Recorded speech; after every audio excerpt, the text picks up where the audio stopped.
Welcome back. Today we have a word about health, a couple of military pieces, an adventure, a beautiful bridge, a birthday, a song, and a quote. So grab your favorite cuppa, settle in, and let's have a look.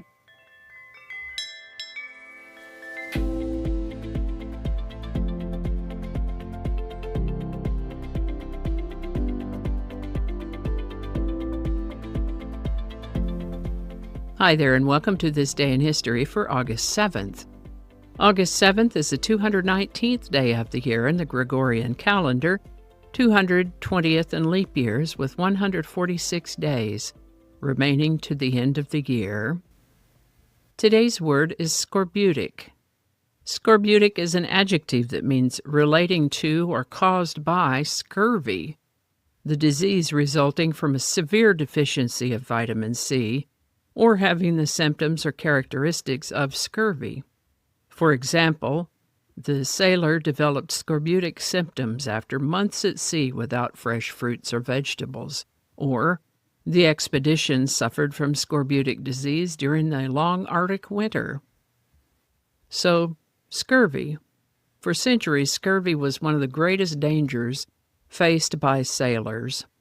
During long ocean voyages, crews often went months without fresh fruits or vegetables, eventually developing scorbutic symptoms such as bleeding gums, loose teeth, bruising easily, extreme fatigue, poor wound healing, and joint pain. And in severe cases, scurvy could be fatal. One of the greatest breakthroughs in medicine came in 1747 when Scottish physician James Lind discovered that citrus fruits dramatically improved scorbutic symptoms. Before the discovery that citrus fruits prevented scurvy, countless sailors succumbed to the scorbutic disease during long voyages across the world's oceans. The word scorbutic comes from a medieval Latin word that means pertaining to scurvy. First known use of the word scorbutic is in the late 1500s. Scorbutic.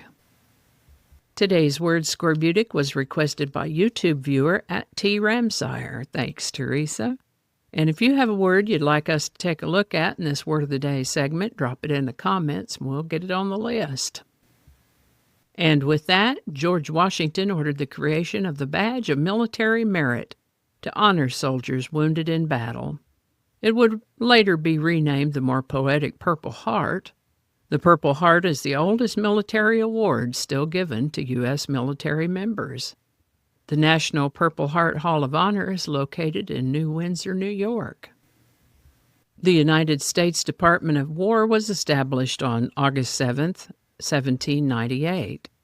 This is the United States Cabinet Department responsible for the operation and maintenance of the United States Army. Road trip. Well, we've talked before about the Lincoln Highway. I mention it today because before the Lincoln Highway went in, it could take a couple of months or longer to drive across America on the difficult and makeshift roads that existed in that time. Later on, paved roads would make that trip much easier and shorter. That said, before a cross-country highway was ever even thought of, a woman named Alice Hyler Ramsey and 3 of her friends became the first women to complete a transcontinental auto trip, taking 59 days to travel from New York to San Francisco. What a dusty, muddy, sweaty adventure that must have been. Hats off, girls. The Lincoln Highway, by the way, was dedicated in 1913, officially connected and mostly paved by 1925, but it would actually take until the late 1930s before the route was fully paved. This is the birthday of the late Stan Freberg. Born in Pasadena, California, Freberg developed a remarkable gift for mimicry and comedy at an early age. He entered the entertainment industry in the 1940s, performing on radio programs and lending his voice to Warner Brothers cartoons. While many people associate the classic Looney Tunes cartoons with Mel Blanc, Freberg created memorable characters of his own, including Pete Puma, Bertie, and several others. He also helped bring the beloved puppet show Time for Beanie to life, voicing the characters of Beanie and Dishonest John. Time for Beanie, by the way, would later be made into an animated cartoon series called Beanie and Cecil in the early 1960s. If ever there was a performer who refused to fit in one category, it was Stan Freberg, actor, voice artist, comedian, singer, radio personality, satirist, and advertising creative director, whose influence stretched across radio, television, animation, music, and advertising. He became a national sensation in the 1950s through a series of comedy records that cleverly spoofed popular culture. Hits such as St. George and the Dragonette, a parody of Dragnet, and the minimalist soap opera satire John and Marcia showcased his sharp wit and impeccable timing. Rather than relying on crude humor, Freberg's comedy emphasized wordplay, sound effects, and imaginative storytelling. His creativity carried over into advertising, where he revolutionized television commercials by making them entertaining stories instead of straightforward sales pitches. Working as a creative director, he produced memorable campaigns for major brands and earned 21 Clio Awards, helping redefine what advertising could be.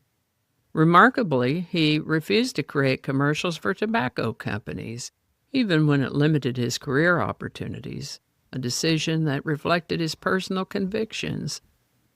Stan Freberg received 3 Emmy Awards, a Grammy Award, and was inducted into the Radio Hall of Fame.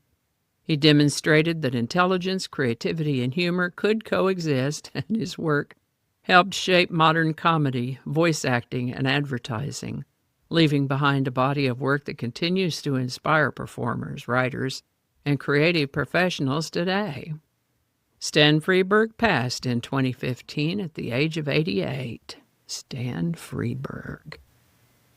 Speaking of travel, the Peace Bridge opened between Fort Erie, Ontario, and Buffalo, New York on August 7, 1927. That's quite a bridge, isn't it? In addition to Stan Freberg's acting and voiceovers, he released parodies of popular songs. His parody of Dragnet, called St. George and the Dragonette, hit number 1 in 1953. He did parodies on I've Got You Under My Skin, Shaboom, and The Great Pretender, plus quite a few others, including today's song, Banana Boat, Day-O, a parody on Harry Belafonte's Banana Boat song. One could take quite a side trip listening to Stan Freberg parodies. Today's is Banana Boat, Day-O by Stan Freberg. Link in the description. How about that? Today's quote is one from the Roman philosopher Cicero, who said, "Friendship improves happiness and abates misery by the doubling of our joy and the dividing of our grief." Marcus Tullius Cicero. All righty, y'all take care. Be good to each other. Have a great weekend, and I'll see you next time.